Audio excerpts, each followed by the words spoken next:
how to share notes on Instagram Reels or post.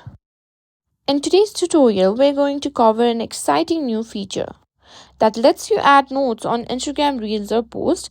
If you love sharing short updates with your followers but want to give them a little more attention with Reels or post, then this video is for you, so let's dive right in.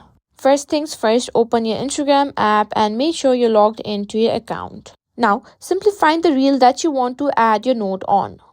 You can simply go to the reel section. Now, once you've found the reel that you want to add a note to, simply tap on share icon and simply click on add note. Now go ahead and type the message you want to share, whether it's a simple text, a celebration, or even a reminder. It's up to you. Make sure it's something that you'll want your followers to see in a more engaging way. Once you've done, simply tap on done.